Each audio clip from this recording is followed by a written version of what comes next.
Hey everyone, welcome back to Crime Weekly News. I'm Derek Levasseur. And I'm Stephanie Harlow. We're going to be talking about Matthew Perry tonight, as you can probably see from the title of this episode. Before we get into it, I know some of you have a bone to pick with me. I'm getting a few emails, a few DMs. The Stay Safe Out There hats are sold out after we promoted them. That's because you bought them all. I got more coming in. Just give us about a week or two. We'll have them back in stock, so I apologize for that. But if you want to go check out what else we have, just head over to crimeweeklypodcast.com. And Derek we were just talking about how a lot of people have been asking about the leather hat that he always wears and including it in the merch store. And we're talking about that too and trying to figure out how to make that happen because a lot of people like your hat, which it's a cool hat. It's a really nice, really well-made, high-quality hat. So I get it that people want it.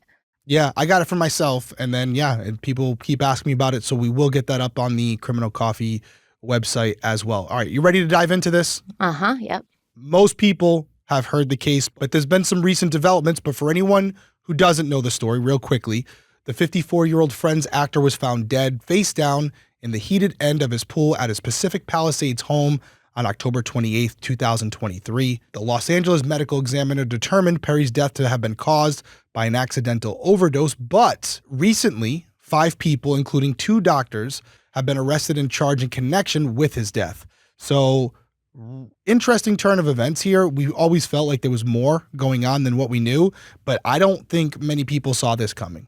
I think when Matthew Perry died, there was a lot of conspiracy theories going around because remember, he had taken a picture the night he died, and it was of him in the pool where he was found dead, and he took a picture of the moon and he was saying some things. And people, thought that there was some conspiracy that he had been murdered. As it turns out, not really a conspiracy in the way that they thought. More your run-of-the-mill conspiracy of a bunch of people getting together and taking advantage of somebody who was in a vulnerable state. Because it appears that Matthew Perry has had a lifelong struggle with substance abuse. Alcohol has always been in the picture for him. And then apparently drugs became a problem for him when he was prescribed Vicodin after a 1997 jet ski accident.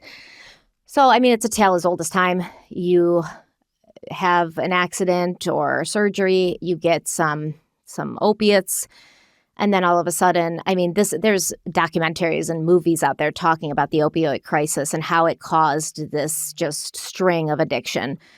In the United States and I'm sure other places. But yeah, it's a tale as old as time, and it's a very sad and tragic one, especially when it's somebody that a lot of us grew up with. You hate to see it. The 5 people charged in the ketamine overdose death are 41-year-old Jasveen Sangha, otherwise known as the Ketamine Queen. Looks like she's kind of an LA drug pin or drug queen pin kind of thing. We also have 42-year-old Dr. Salvador Plasencia, who was Perry's own doctor, 54-year-old Dr. Mark Chavez, 59-year-old Kenneth Iwasama, who has been Perry's longtime assistant since 1994. And we also have 54-year-old Eric Fleming, an LA area drug dealer. They kind of just called him a street dealer. Now, these 5 people are accused of profiting off of Matthew Perry and his drug addiction, which resulted in his fatal overdose. When U.S. Attorney Martin Estrada announced the charges, he said, quote, "These defendants took advantage of Mr. Perry's addiction issues to enrich themselves. They knew what they were doing was wrong," end quote. And it has been reported that Matthew Perry's assistant, who's been with him, remember, since 1994, his name's Kenneth Iwasama, he injected Perry with 27 doses of ketamine in the last 5 days of his life. This included 3 shots that the prosecution alleges resulted in Matthew Perry's death and serious bodily injury. But it's really not as simple as that because where's the ketamine coming from? So reportedly, Matthew Perry had been undergoing ketamine therapy for depression. He had last been treated over a week before he died, but when the physicians at the clinic where he was being treated refused to increase his ketamine injectors, that's when the actor allegedly sought out this Dr. Plasencia. And then Dr. Plasencia asked his colleague, Dr. Chavez, for help with getting the drugs to give Perry. But it wasn't just a helpful thing. It was right from the get-go very nefarious, honestly, because they've released some text messages that Dr. Plasencia has sent.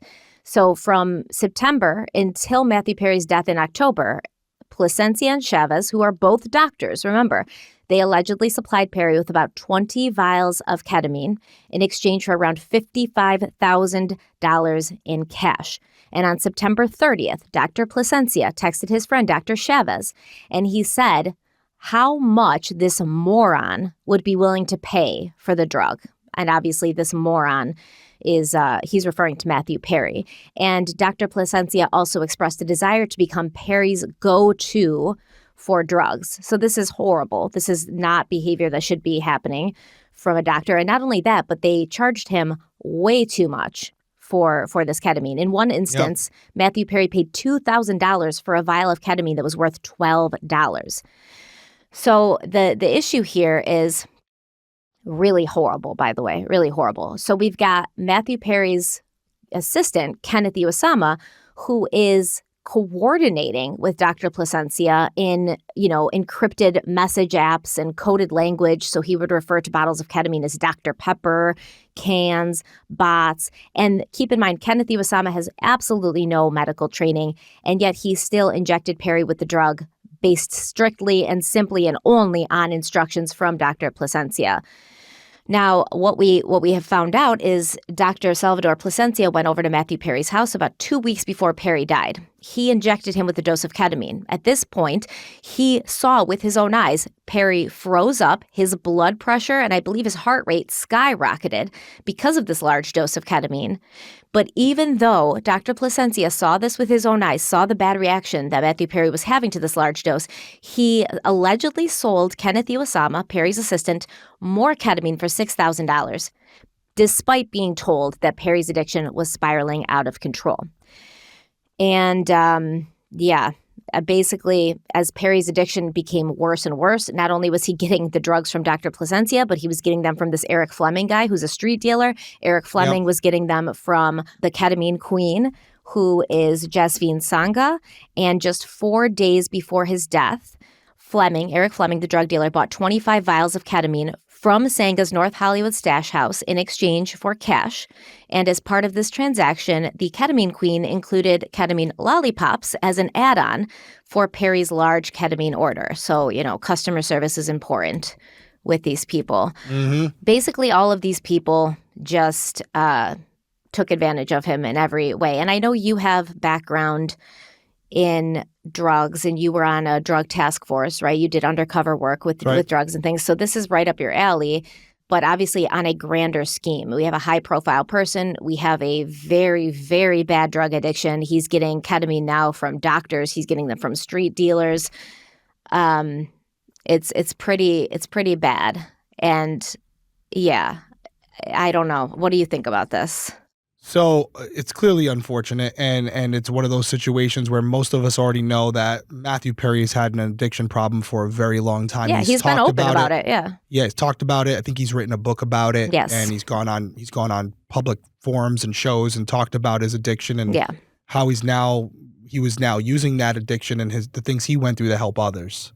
But unfortunately, it only takes one relapse to set you back, and you can go in the right direction for years, and then just something happens in your life where you resort back to what you were accustomed to using in the past, and you're back at square one. And it can be even more depressing to make so much progress and then still slip up, and it can cause you to go even further back than you were originally. Well, if you have the wrong people around you, right? Yeah, of enablers course. and people that don't care about you, that are just using you, which I think a lot of actors and people with money, it's like, oh yeah, I've got money, I've got fame, I've got it all, but you don't know who your real friends are. That's right. And that's a great segue, because that kind of leads us to where we are now. How did we get here? We went from a lot of people thinking this was an unfortunate, accidental overdose to now, as you mentioned, 5 people being charged. And this isn't just the police shooting in the air and hoping it hits something. They have developed cases against all of these individuals and are now going forward with it. So I really want to dive into that. But before we do, let's take our one break and we'll be right back. Getting in credit card debt is so easy, but getting out, well, the system is kind of set up so that we don't. If you're struggling with credit cards, personal loans, collections, or medical bills, like most of the country, you need to check out PDS Debt.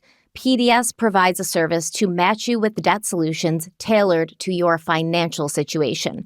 You can save more while paying off your debt in a fraction of the time. And PDS Debt strives to understand your specific scenario and can help provide alternate solutions to becoming debt-free. I think that having debt in your life is such a burden, such a weight. It's there when you wake up. It's there when you go to sleep. You're constantly worried. It affects every aspect of your life. And so just the act of getting started with PDS Debt and knowing that they're working for you and they're helping you to take this burden off of you is such a relief, even right from the beginning. And as your debt starts to go down and you see it, you really do get a very huge feeling of relief. And I want everybody to feel that. So Derek is going to tell you how to check PDS Debt out for yourself. Yeah, quick story. Obviously, I'm not going to say names, but I was out 2 weekends ago talking with a buddy who went through some things. He's actually doing really well right now, looking to get his financial stuff back in order. And it just popped in my head. I'm like, dude, might want to check this out. We've been recommending it for years. A lot of people have said they've had good results from it. He just got back to me maybe like a week ago. He says, hey, stuff's legit. It's great. Thank you for recommending it. So it's approved. It's approved. And people out there, like Stephanie said, everyone in the world right now, we're all struggling to a certain degree. And some of us need a little extra help getting our finances in order. And PDS Debt might be the best option for you.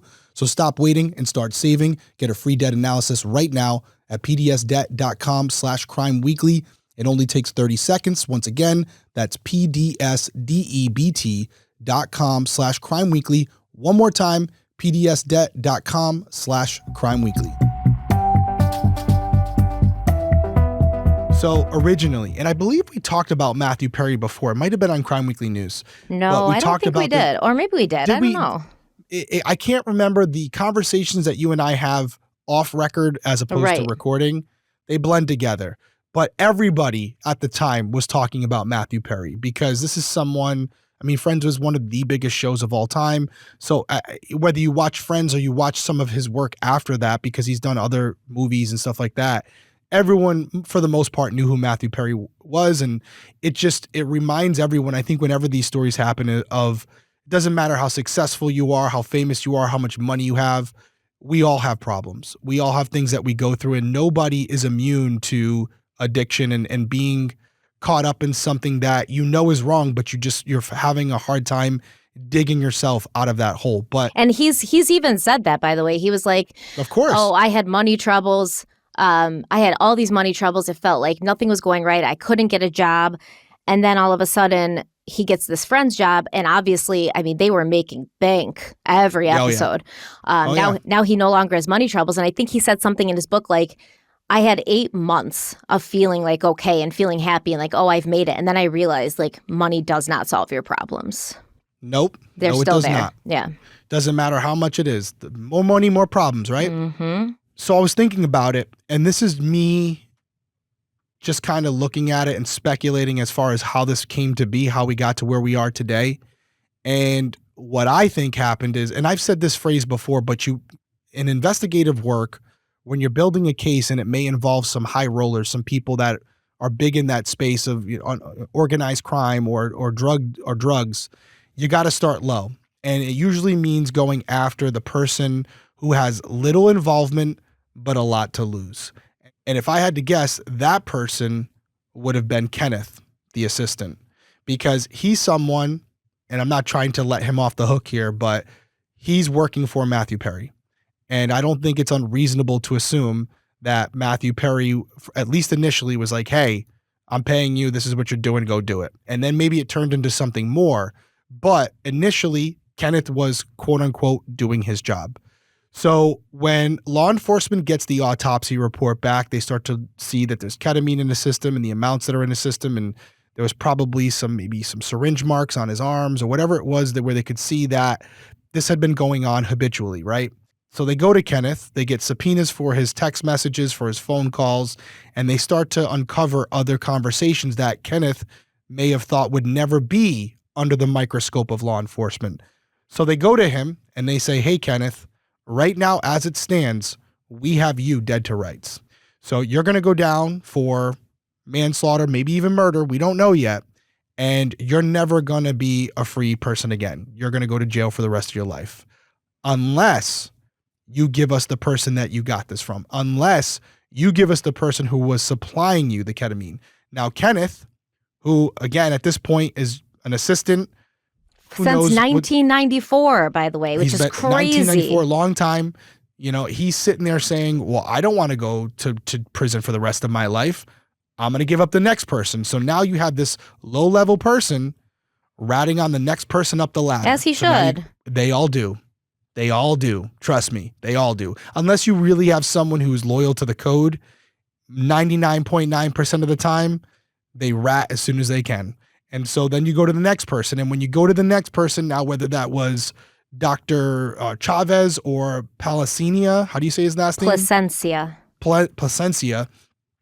One of those two guys, now you get text message conversations between those two. And just like Kenneth never suspected that law enforcement would be combing through his text messages and his emails, now because of the interactions with the two doctors, law enforcement is legally able to gain access to their phone records, to their text messages. And as you were stating earlier, quoting some of what they said to each other, though this moron is willing to do all this. Let's see how much, let's see how much he's willing to pay. Oof. Yep.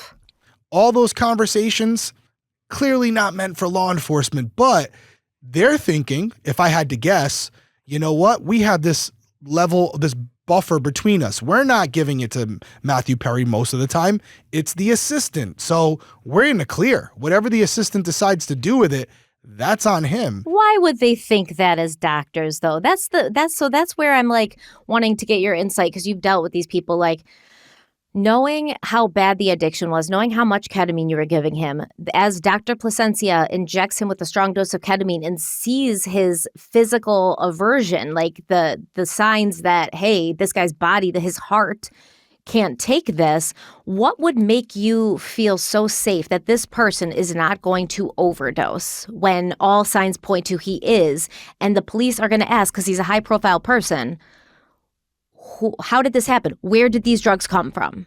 Well, that you just said it right there. So there's obviously a risk that the doctors are seeing when they're administering the drugs themselves, but there was a variable that they didn't factor in. And that variable was that in addition to Matthew Perry receiving ketamine from them, he would also go to other sources and would be doubling down, or doubling up, I should say, on the ketamine doses. And that's why Jasvine and Eric are part of this equation as well, because the variable that these two doctors did not consider was that, hey, this guy is an addict. No matter how much we give him, it's never going to be enough. So as they're administering whatever they're giving, whatever they're selling to him, they're not knowing that Matthew Perry and or his assistant is also obtaining ketamine from two other drug dealers. So now the combination is lethal in nature. And those are variables that were not considered by the two doctors. And that's why now the whole house of cards is crumbling down, because in reality, maybe they were giving him enough where they said, hey, it's bad. He's right on the cusp of maybe ODing, but as long as he's just sticking with what we have, we're good. They didn't realize that Matthew Perry was getting ketamine from other resources, which ultimately resulted in his death. I think the combination of it, where he was just doubling up on the doses, is why we are where we are now, and is why Matthew Perry unfortunately passed away. So is an excuse for the doctors? No, but that clearly they thought they had the system figured out. And I say it all the time. What do I say? If criminals were smart, they wouldn't get caught. These are things that happen where they're corresponding in text messaging, talking about committing actual crimes. Yeah, but they're using encrypted, which lets you know that they know they're doing something wrong, because they're using encrypted messaging apps. Well, and so that gives you intent, and that obviously gives you a level of culpability to it where you can use that later in court. So, but either way, electronic transmissions, I don't care who you are, what they are, if it's some type of communication via an electronic device, more than likely it can be ascertained. It can be recovered by the nerds out there who have that ability to do so. So I think we're looking at a situation here where you had doctors taking advantage of a celebrity who had a lot of money. Which shouldn't be happening. No, of course not. But I think at the root of all of it would have been Kenneth. And law enforcement went to him. And I promise you, initially, they went to him and said, listen, You can stay quiet, but it's going on you. Everything is going on you. Or option B, you give us your suppliers. Your call. We're good either way. Someone's going down for his death. You decide who. I mean, it looks like Kenneth, the assistant, is going down harder than these doctors. Well, let's see how it plays out in court, because I wouldn't be surprised if at some point law enforcement reveals that Kenneth is a cooperating witness. I could be wrong, but they're going to need someone to verify and validate what they're saying other than the text messaging. And yeah, Kenneth is still going to get charged with something, but maybe it'll be a lesser charge or a lesser sentence. Maybe they'll come up with some type of plea deal in order for Kenneth to testify against the doctors. Because I would make this argument. Maybe you'll agree, maybe you won't. Kenneth is a problem. I think he's the worst. I disagree. No, I disagree. He's the worst because he's been with Matthew Perry since 1994. He was his personal assistant, clearly trusted by Matthew Perry. So anything that Kenneth says, Matthew Perry's going to think, oh, he has my best interest at heart. The fact that he's the closest to him, that he lives in his house with him, that he's been with him for decades, and he still did this knowing how bad it was. That is, to me, the worst betrayal, like morally at least. Morally, I'll give you that. Here's the comparison that I would make. I would put the two doctors, Chavez and Palencia. I'm going to torture that name all night. Palencia. I would put those two individuals in the same category as some of the police officers we've talked about. Oh, they're disgusting too, yeah. Because this is a societal issue where these types of people are put in positions where our community trust them. They take an oath to do no harm. Correct. And so when you have a police officer or a doctor violate that oath, you have to pin them to the wall, because we are susceptible to being in a position where another doctor like them could also take advantage of us. And so when you have people like this come forward where you're able to identify them, you almost have to make an example out of them, and they have to be held to a higher standard, because the amount of power that they have over our health is extreme. So, and they have a built-in like feeling of they're trust like them. Yeah, they're like the expert, you know. It's like this. Yeah, when they tell you something, they have the ability to get these drugs, and not everyone can go just order a prescription of ketamine. So it's one of those things where you want to make an example out of them. You want every other doctor out there who has thought about doing something like this or is currently doing something like this. Because I promise you, especially out in Hollywood, they're not the only ones.